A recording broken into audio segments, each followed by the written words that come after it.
Hi, everyone, and welcome back. We are joined today by Jeffrey Sachs to discuss his most recent article, New Foreign Policy for Europe. So welcome back to the program. Great to be with you, Glenn. Thank you.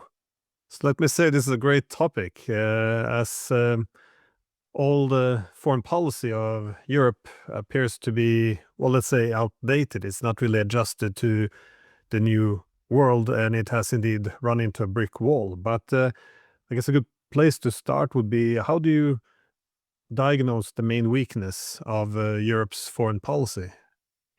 I think the weaknesses are both conceptual and organizational. The conceptual weakness is that all of Europe's foreign policy right now seems to be organized around Russophobia, a fear of Russia. I argue a completely inordinate fear of Russia, a very tendentious reading of events, both the current and past, a claim that Russia is out to get us, and this is the only response we can have is to duck under the U.S. security umbrella. We must be subservient to the U.S. because that's our only security interest. There are other elements of European foreign policy as well, and a Sinophobia, an anti-China sentiment, which is even less understandable, except that it is a feature of U.S. policy to which Europe has increasingly subscribed. So that's the conceptual idea that Europe's security is a dire risk of an invasion from Russia. And all emergency steps must be made. We must support Ukraine to fight on the front line against Russia, lest Russia show up in Paris or Berlin or even London sometime soon. Second, we must bolster NATO. Our alliance with the United States is above everything else, even though the U.S. is threatening Europe directly and not incidentally to take over Greenland. It's threatening Europe in trade policy. It is forcing very unequal and harmful economic arrangements with Europe. We must be subservient to the United States. We must militarize dramatically and rapidly, the famous 5% of GDP militarization. Now leaders in Britain, France, Germany saying we will have to give up parts of our social welfare systems because we must remilitarize. So the guns versus butter debate is going towards guns. All of that is the conceptual side. The organizational side is Europe is a mess in terms of the old question, who speaks for Europe? Kissinger famously said if he had to make a call to Europe, an urgent foreign policy call, who do you call? You have the Commission, you have the European Council, the heads of state, you have the cacophony of voices across Europe with internal debates. You have the High Representative, Vice President Kaja Kallas, who is the ultimate Russophobe, I must say. Estonia is the quintessential Russophobic country, and she's the quintessential Russophobic spokesperson for Europe. Does she speak for Europe? Well, sometimes she's at the meeting, sometimes she's not even at the key foreign policy meeting. So there's an institutional issue. Of course, behind the institutional issue is a very significant issue. Is there really a union in terms of foreign policy? What is the relationship of the European Union, which is mostly an economic, social, legal, political institution, and NATO, which is a U.S.-led military alliance? The relationship is completely blurred, I would say, and in fact, in some sense, even now legally merged, which is one of the great confusions. Europe has said, well, we're just Europe. We wanted Ukraine to be a member of the EU, but the EU and NATO are locked at the hip by many specific provisions of both NATO and the EU. And of course, the expansion of the EU eastward went almost in lockstep with the expansion of NATO. Also, Europe has rejected the idea of neutrality, which was a long-standing and quite venerated and highly successful geopolitical institution of Europe. The idea that states could be neutral and that neutrality would be respected even in world wars, actually, but much more easily during periods simply of geopolitical tension. But that has been abandoned as well by Sweden, by Finland, and even debates of Switzerland abandoning its centuries-long neutrality. All in all, European foreign policy is, in my view, in a shambles right now. And perhaps most of all, Europe doesn't speak on the world stage. It runs to Washington. It hides behind the U.S. It calls the President of the United States daddy. That is the head of NATO, something inexplicable and worse than a comic book, but quite real, actually. Not not unreal, something we actually saw. So in this sense, Europe needs a new foreign policy, you could argue, because it doesn't have a foreign policy right now. It has a massive confusion, extraordinarily weak insight into its own situation, desperately unpopular political leaders, all of whom come into office and then plummet at the polls if they follow this Russophobic line.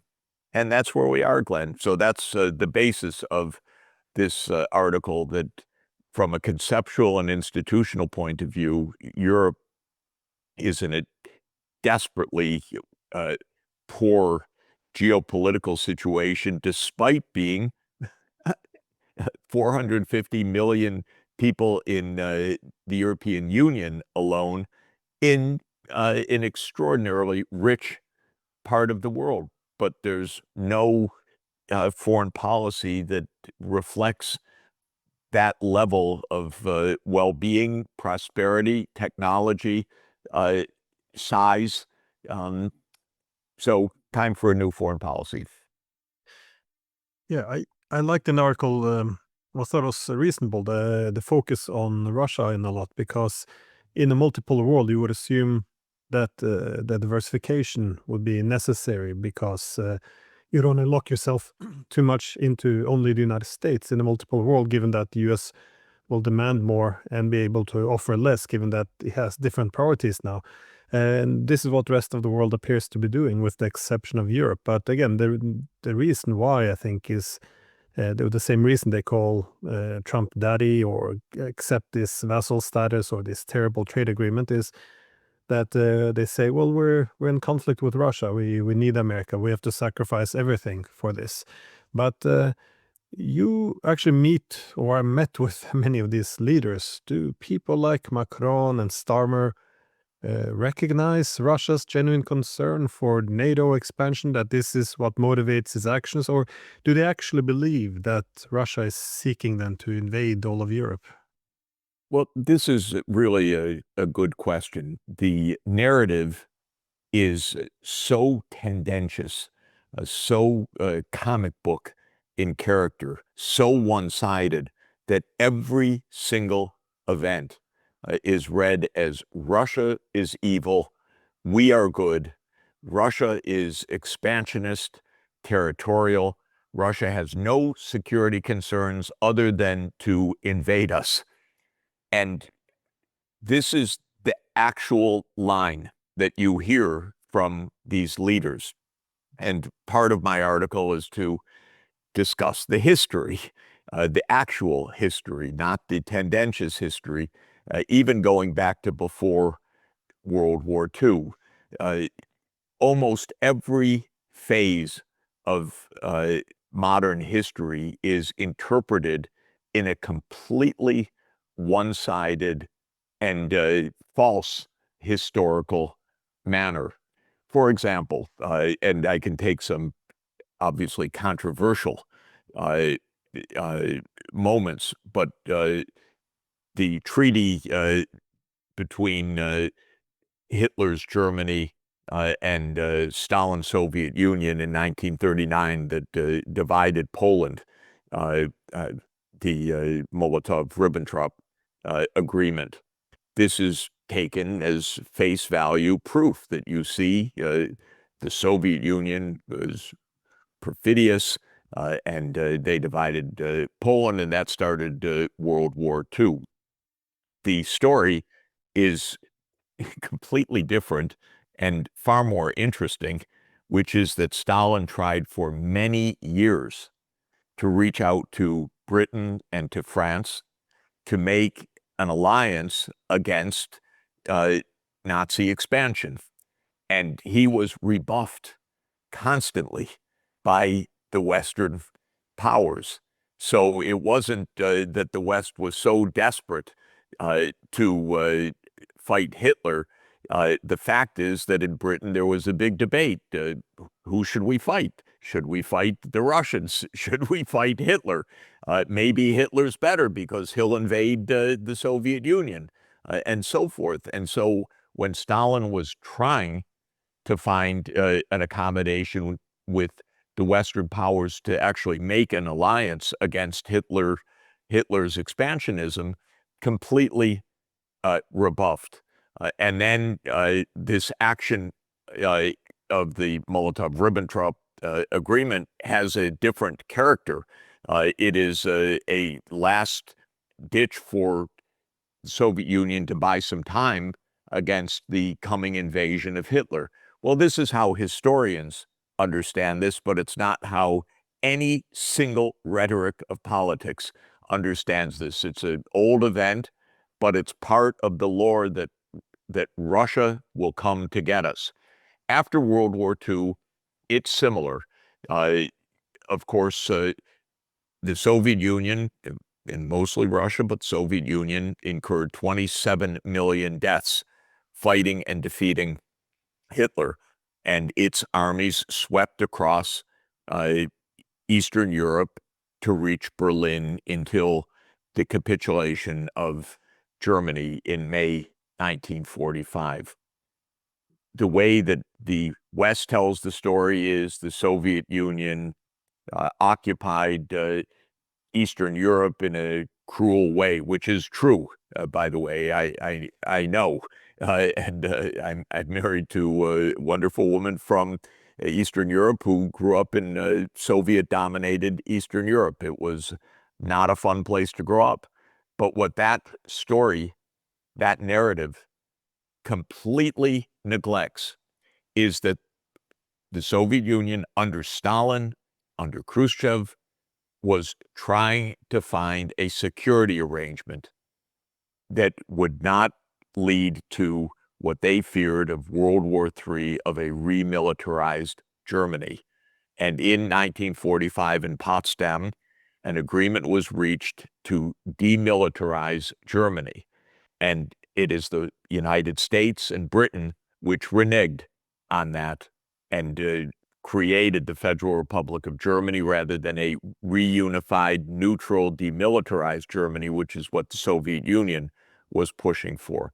Well, this is, it may sound like ancient history, but the interpretation of what the Cold War was all about matters a lot.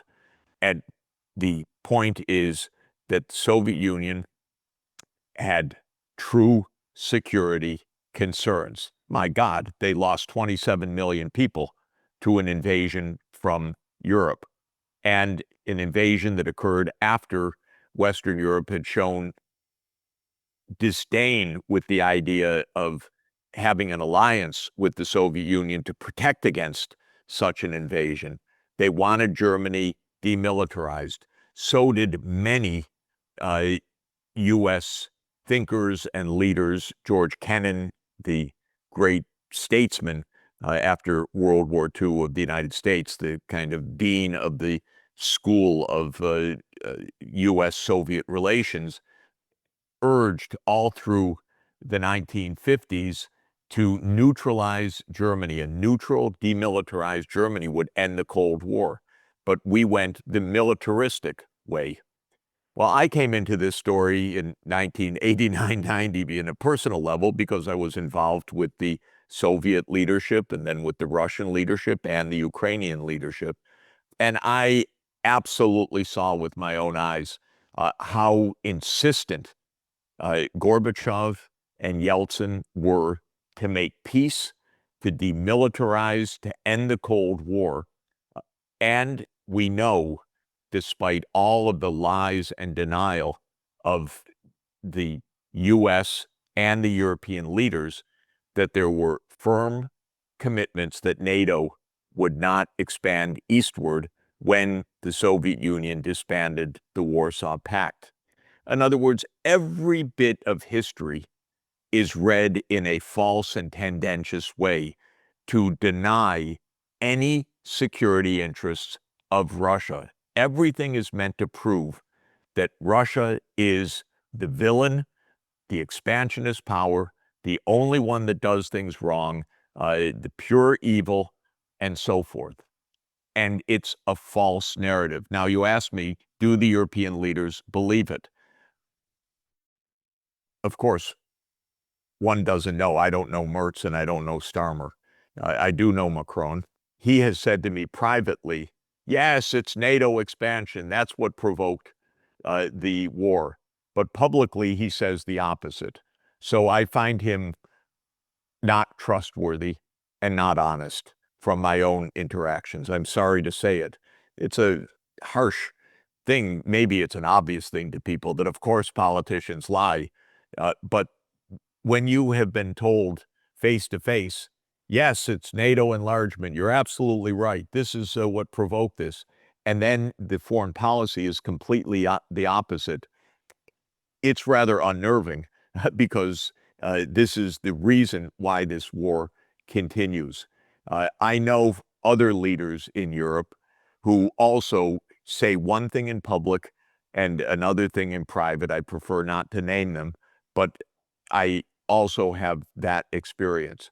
And then there are leaders in Europe who absolutely say it straight and have it right. And Viktor Orban is an example of that. And he's reviled in Brussels, and he's reviled in London and Paris and Berlin.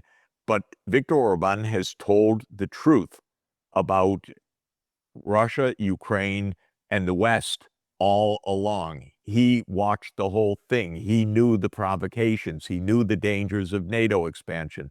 He has told the truth, but he is completely rebuffed and isolated and charged with every thing imaginable by his European counterparts. So what is their deep understanding? I don't know if they have one. But I've seen the lying myself. Most importantly, I see the complete inaccuracy of what is said with major consequences. This isn't just a history quiz. This is a question of whether there will be peace or war in Europe. Yeah, well, one of the key concepts we have in international relations, so is exactly this: the security dilemma, where we recognize that the different sides have, often defensive concerns, and they end up in conflict because they interpret everything the opponent does as possibly being offensive. Now, in your article, you also write about Finland's winter war, and I thought this was interesting because when the Finnish president President Stubb met with Trump, he more or less said that Russia can't be appeased. It has to be confronted.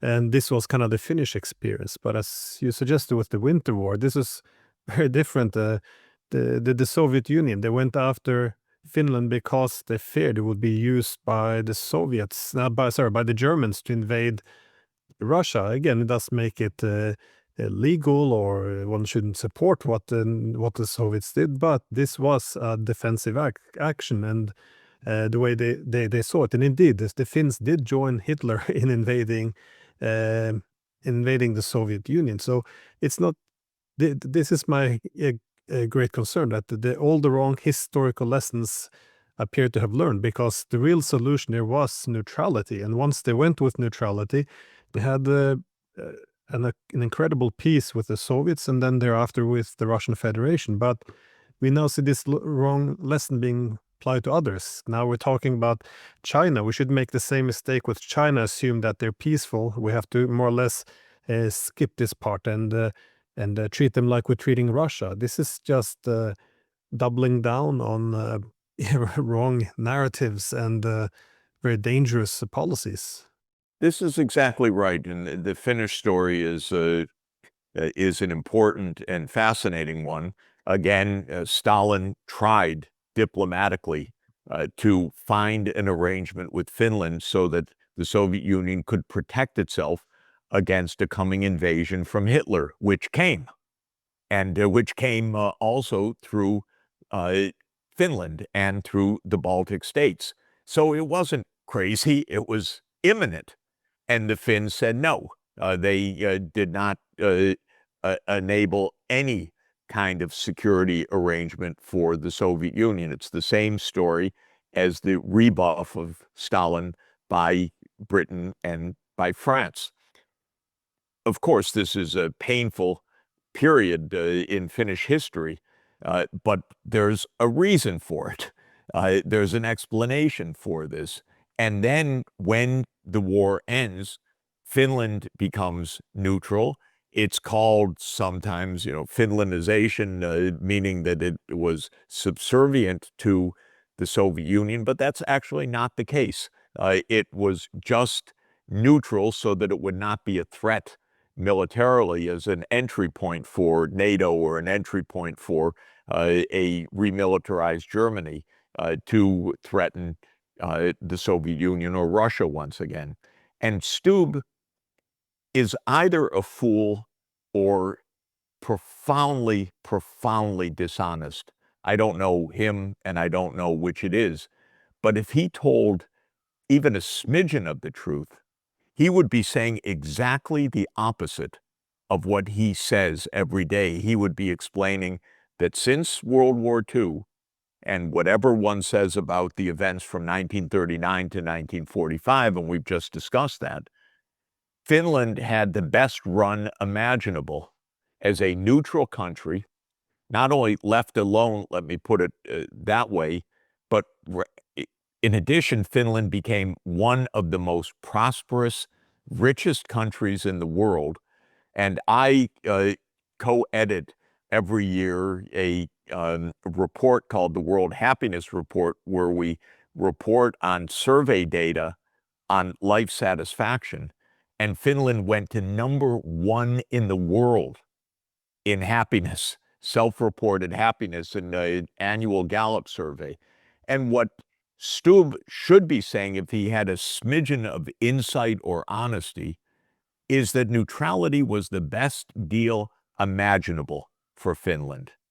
So I can't understand what this is about, actually. Again, I don't know whether he's a fool or a liar or simply a vassal of the U.S. military-industrial state, or some combination of those. But his history, let's just say, is potted history. It's absolutely the opposite of what he claims right now. He should be taking his friend aside, Vladimir Zelensky, put his arm around his shoulder and say, neutrality could be a great thing. Ukraine could reach #1 in world happiness. Believe me, it worked for us. Instead, he says completely the opposite of the actual Finnish history. That takes me to my last question, which is then, I guess the thesis of your article. What should be Europe's new foreign policy? Europe should have diplomacy.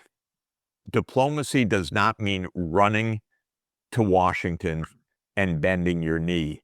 Diplomacy means actually engaging in Europe's interests vis-a-vis Russia, vis-a-vis China, vis-a-vis India, vis-a-vis the BRICS, vis-a-vis ASEAN, vis-a-vis the African Union, not under the skirt of the United States, but actual European diplomacy.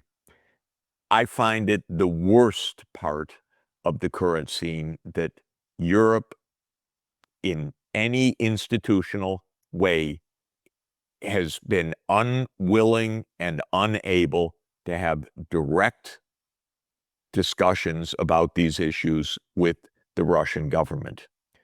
Foreign minister to Minister Lavrov, from the High Representative to Minister Lavrov, from heads of state to President Putin. It can be organized. It should be organized. This war is a European affair, although it was provoked by the United States expansion of NATO, which was definitely a U.S. project first and foremost.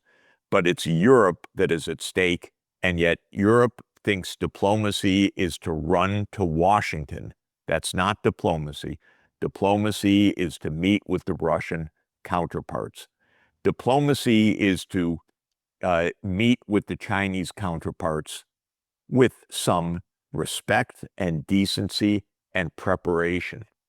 And it's a little threadbare for Europe to be going and lecturing China on Xinjiang when Europe is completely complicit in a real genocide in Gaza every day. These Western values, these human rights have been exposed as just instruments of narrative warfare, nothing real.